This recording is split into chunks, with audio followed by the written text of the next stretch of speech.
हाँ, तो हमारा टॉपिक है स्टैनफोर्ड बिनेट इंटेलिजेंस स्केल। ठीक है, इसके ओरिजिन्स जो थे वो अल्फ्रेड बिनेट के वर्क में पाए गए थे अर्ली 20th सेंचुरी में। ठीक है, जैसे इधर लिखा हुआ है। फिर Binet with Theodore Simon, Binet ने किसके साथ कोलैबोरेट किया? थियोडर साइमन के साथ। और फिर बिनेट साइमन इंटेलिजेंस स्केल बना 1905 में। और उन्होंने वो क्यों किया? क्योंकि उनको आइडेंटिफाई करना था चिल्ड्रन नीडिंग स्पेशल एजुकेशन, जो बच्चों को स्पेशल एजुकेशन की ज़रूरत है वो उनको आइडेंटिफाई करना था। इसके लिए उन्होंने वो बिनेट साइमन इंटेलिजेंस स्केल बनाया। फिर ये टेस्ट जो है अंडरवेंट किया रिविजन्स। ठीक है, वो रिविजन्स करता गया टेस्ट जो है। ठीक है, क्यों? ताकि उसकी रिलायबिलिटी एंड एप्लीकेबिलिटी बढ़ा पाए। ठीक है, फिर उसके बाद और हमने क्या देखा इसमें कि इसके कुछ मेजर रिविजन्स एंड डेवलपमेंट्स है। ठीक है, तो पहला है 1916 में द स्टैनफोर्ड रिवीजन, ये वाला।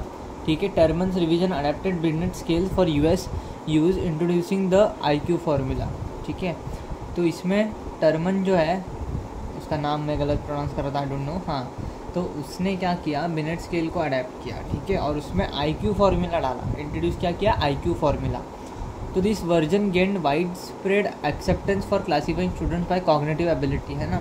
तो ये वर्जन को जो है ज़्यादा एक्सेप्टेंस मिला, क्योंकि ये क्या कर रहा था अभी कि स्टूडेंट्स की कॉग्निटिव एबिलिटी को क्लासीफाई कर पा रहा था। ठीक है, पहले अपन ने देखा कि वो क्यों किया था कि चिल्ड्रंस की कुछ स्पेशल नीड्स है क्या एजुकेशन को लेके, वो देखने के लिए हमने वो स्टैनफोर्ड बिनेट स्केल बनाया था, मतलब अल्फ्रेड बिनेट ने थियोडर साइमन के साथ। और अभी टर्मन ने क्या किया, उसमें आईक्यू फार्मूला भी ऐड किया। ठीक है, इंट्रोड्यूस किया, जिससे उसको और एक्सेप्टेंस मिला, क्योंकि वो फिर कॉग्निटिव एबिलिटी मेजर कर रहा था और क्लासीफाई कर रहा था मतलब स्टूडेंट्स की, इसकी वजह से। तो ये 1916 में 1916 में पाया गया। फिर 1937 में revise Stanford Binet test forms L and M. ठीक है, तो Terman and Maud A Merrill introduce forms L and M adding task for preschoolers and adults. तो इन्होंने और कुछ उसमें रिविजन्स किया, तो ऐड किया। तो क्या ऐड किया? Forms L and M. ठीक है, ये कब किया? 1937 में। इसमें क्या था, प्री स्कूलर्स और एडल्ट्स के लिए उन्होंने कुछ टास्क डाले थे और extra. Despite improvements for the revision face criticism for lacking minority representation. इसमें इम्प्रूवमेंट्स तो थी, लेकिन उसको क्रिटिसाइज भी किया गया, क्योंकि उसमें माइनॉरिटी के लिए रिप्रेजेंटेशन नहीं दिया गया था। ठीक है, फिर 1960 में introduction of deviation IQ. The 1960 revision replace the ratio based IQ with deviation IQ, है ना, जैसा उनका नाम है डिविएशन आईक्यू। तो रेशियो बेस्ड आईक्यू की जगह पे उन्होंने अभी डिविएशन आईक्यू लगाया। ठीक है, 1960 में, उसमें जिसमें क्या होता था, वो मेजर करते थे intelligence relative to population average की, एवरेज पॉपुलेशन के हिसाब से उनका कैसा आईक्यू है वो मेजर करने लगे इसमें 1960 में। The age range was expanded to include individuals up to 18 years, है ना। फिर एज रेंज को उन्होंने कितना कर दिया? 18 कर दिया इंडिविजुअल्स का, मतलब up to 18, consolidating previous versions into single test form. तो जो प्रीवियस वर्जन्स थे उनको अभी एक ही इसमें उन्होंने डाल दिया। ये हो गया 1960 का इंट्रोडक्शन टू डिविएशन आईक्यू। फिर 1972 में उन्होंने स्टैंडर्डाइजेशन इफर्ट्स किए। मतलब क्या? 1972 रिवीजन ने क्या बोला कि हमको इसमें स्टैंडर्डाइजेशन सैंपल लाना पड़ेगा। ठीक है, और उसको और फेयर बनाना पड़ेगा, सबके लिए सेम होना चाहिए। बट स्टिल उन्होंने माइनॉरिटी रिप्रेजेंटेशन के ऊपर उतना एफर्ट नहीं डाला, या फिर उतना एडिक्वेटली हो नहीं पाया। तो कंसर्न्स फिर भी रह गए, कल्चरल बायस फिर भी था, परसिस्टेड हुआ। ठीक है, concerns about cultural bias in testing persisted despite standardisation effort. तो स्टैंडर्डाइजेशन इफर्ट होने के बावजूद भी उसमें कल्चरल बायस था। ठीक है, इतना अपन ने देखा। अब अपने देखेंगे 1986 में फोर्थ एडिशन स्ट्रक्चरल चेंजेस। तो fourth edition introduce a point scale format, है ना। फोर्थ एडिशन में क्या हुआ, कब? 1986 में पॉइंट स्केल फॉर्मेट आया, जिसमें आइटम्स को ऑर्गेनाइज किया गया by cognitive abilities rather than age, है ना। कॉग्निटिव एबिलिटीज़ के ऊपर ज़्यादा फोकस किया, ना कि एज के ऊपर, पॉइंट स्केल फॉर्मेट में फोर्थ एडिशन में। तो ये इन्फ्लुएंस हुआ था कैटल हॉर्न मॉडल ने, है ना, में से उन्होंने इन्फ्लुएंस किया था। It improve the measurement of broader range of cognitive abilities. तो ये कैटल हॉर्न मॉडल क्या करता था, उसने और ब्रॉडर रेंज में कॉग्निटिव एबिलिटीज़ को मेजर किया। ये इम्प्रूवमेंट अपने को फोर्थ एडिशन में देखने मिला। किसके? स्टैनफोर्ड बिनेट इंटेलिजेंस स्केल की बात कर रहे हैं, उसमें ही।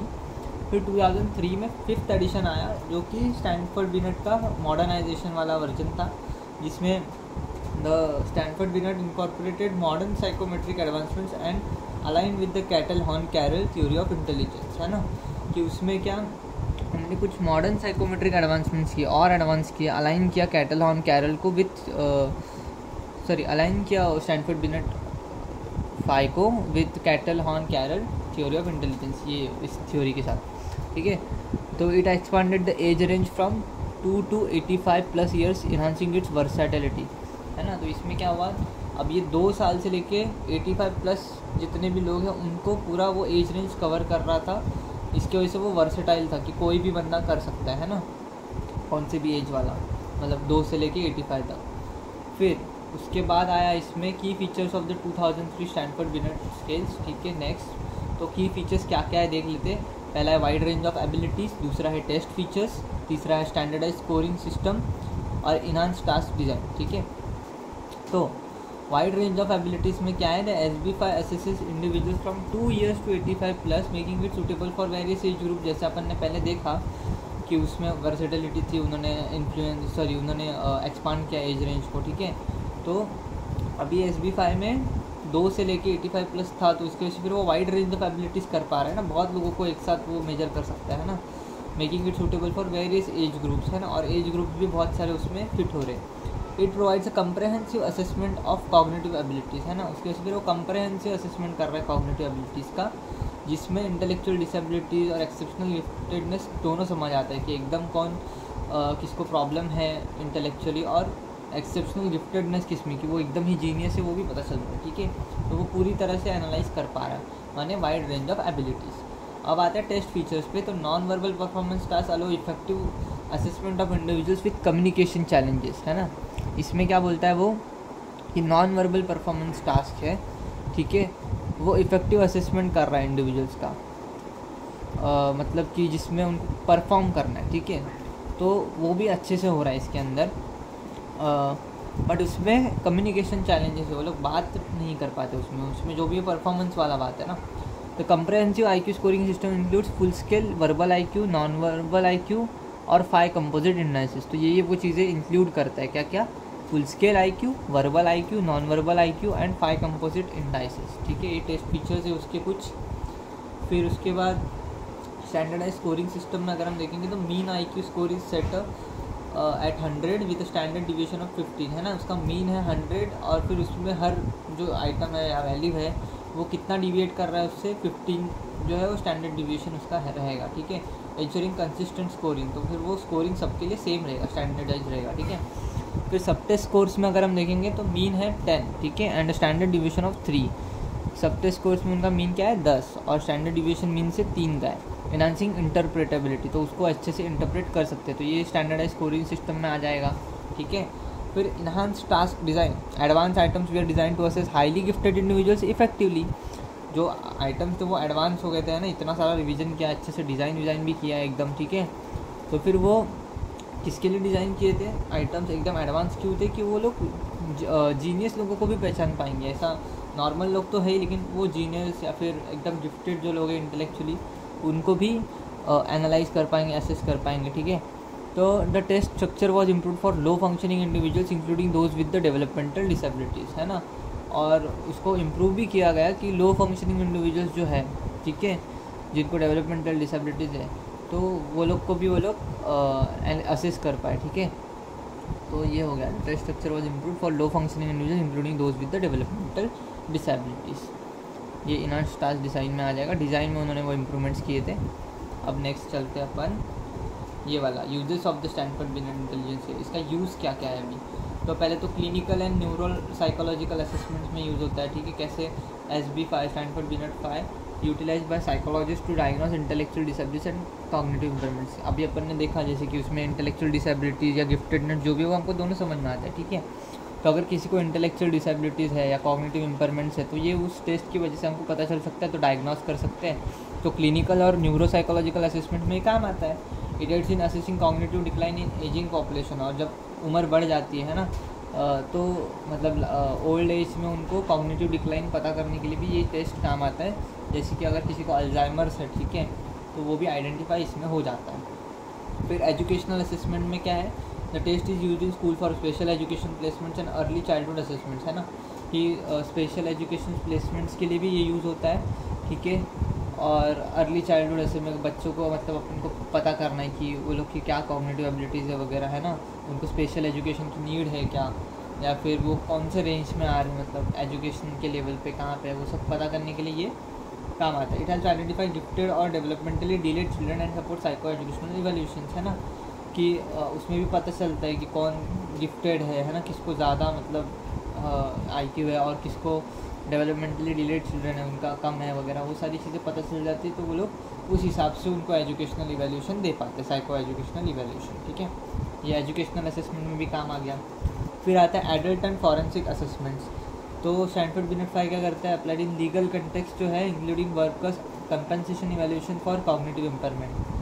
तो लीगल कॉन्टेक्स्ट में क्या करता है कि अगर वर्कर को कोई कॉम्पनसेशन चाहिए, ठीक है, ड्यू टू IQ मतलब या फिर मतलब कॉग्निटिव एबिलिटीज़ के वगैरह की वजह से, ठीक है, कॉग्निटिव इम्पेयरमेंट में अगर उनको कोई कॉम्पनसेशन की नीड है, तो लीगल कॉन्टेक्स्ट में अगर किसी को चाहिए रहेगा तो वो कैसे कर सकते हो, तो ये स्टैनफोर्ड बिनेट जो है उसको असेस कर पाता है और फिर वो लीगली मतलब कॉम्पनसेशन ले सकते हैं इसके लिए, कॉग्निटिव इम्पेयरमेंट के लिए, ठीक है। ये एडल्ट एंड फॉरेंसिक असेसमेंट में आ जाता है।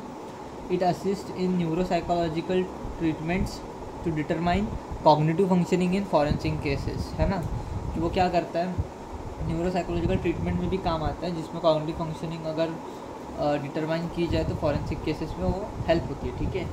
फिर रिसर्च ऑन कॉग्निटिव एबिलिटीज़, है ना, रिसर्च में भी वो काम आता है। कैसे, तो स्टैनफोर्ड बिनेट की वजह से साइकोलॉजिकल और न्यूरो साइंटिफिक रिसर्च में अपन और अच्छे से पता कर सकते हैं इंटेलिजेंस और कॉग्निटिव डेवलपमेंट के बारे में, ठीक है, ये सारी चीज़ों में। और वो कंट्रीब्यूट करता है हमको कि इन्वायरमेंट, जेनेटिक्स और एजुकेशन कैसे इंटेलिजेंस के ऊपर असर डालते हैं। It contributes to understanding the impact of environment, genetics and education और इंटेलिजेंस, राइट। फिर आता है अपना next point, important characteristics of Stanford Binet 5, ठीक है। अब इसके इंपॉर्टेंट कैरेक्टरिस्टिक क्या है, रिलायबिलिटी है, नॉर्मेटिव डाटा है और थियोरेटिकल फाउंडेशन है। माने क्या, इसमें हाई रिलायबिलिटी देखी जाती है और कंसिस्टेंट और एक्यूरेट रिजल्ट्स है ना, मतलब रिलायबिलिटी का मतलब ही इधर डाल दिया है। फिर interscorer reliability ranges from 0.74 to 0.97 with a median reliability of 0.90 minimizing scoring errors. तो ये उसका रेंजेस दिखाया है उन्होंने कि इतना से इतना जो है 0.74 to 0.97 इतना उनका इंटरस्कोरर रिलायबिलिटी है और मीडियन रिलायबिलिटी उनका 0.90 है, ठीक है। तो स्कोरिंग एरर्स बहुत कम है। फिर नॉर्मेटिव डेटा क्या है, standardise on 800 individuals. The test ensures a representative sample based on the 2000 US census, है ना। तो इतने इंडिविजुअल्स के ऊपर वो स्टैंडर्डाइज किया गया है और ये इंश्योर करता है कि ये जो रिप्रेजेंटेटिव सैंपल जो है वो 2000 US सेंसस में से लिया गया है, ठीक है। तो this diverse sample enhances the test validity and applicability across different population. तो इतना डाइवर्स होने के बावजूद भी वो अगर मतलब इतना रिलायबल रहा है, ठीक है, नॉर्मेटिव रहा है, तो वो बताता है कि उसकी वैलिडिटी बहुत ज़्यादा है, एप्लीकेबिलिटी ज़्यादा है अक्रॉस डिफरेंट पॉपुलेशन, डाइवर्स लोगों के बीच में, ठीक है। फिर थियोरेटिकल फाउंडेशन क्या है, वो ग्राउंडेड है in Cattell Horn Carroll theory of intelligence. ये थ्योरी को फॉलो मतलब उसको लेके चलता है, categorising intelligence into various domains, कि अलग अलग डोमेन में वो वर्क किया है, ठीक है। This theoretical framework makes the SB5 comprehensive assessment tool for cognitive abilities. तो ये पूरा कॉम्प्रहेंसिव असेसमेंट है, सब मिलजुल के इसमें आ जाता है, ठीक है, एनालाइज हो जाता है ना, सारी चीज़ें असेस हो जाती है फॉर कॉग्निटिव एबिलिटीज़ के लिए, ठीक है। फिर हो गया। अब ये कंक्लूजन है कि हमने क्या क्या देखा है ना, कि ये जो अभी जो लेटेस्ट वाला है वो 2 से 85 ईयर तक के चल रहा है, ठीक है, एज के लिए, और wide range of cognitive abilities है उसमें। फिर स्ट्रॉन्ग रिलायबिलिटी वगैरह है, वैलिडिटी अच्छे से है और ट्रस्टेड टूल है क्लिनिकल, एजुकेशनल और फॉरेंसिक असेसमेंट के लिए, ठीक है। और वो वैल्यूएबल इंसाइट्स देता है अपने को intellectual strength, weaknesses and cognitive development के बारे में। It remains one of the most versatile and widely use intelligence test offering comprehensive cognitive assessment for individuals and researchers, है ना। वो बहुत ज़्यादा वर्सेटाइल रहा है और यूज़ किया जाता है, बहुत कंप्रहेंसिव कॉग्निटिव असेसमेंट दे पाते हैं इंडिविजुअल्स और रिसर्चर्स को। हो गया खत्म। Thank you, bye bye.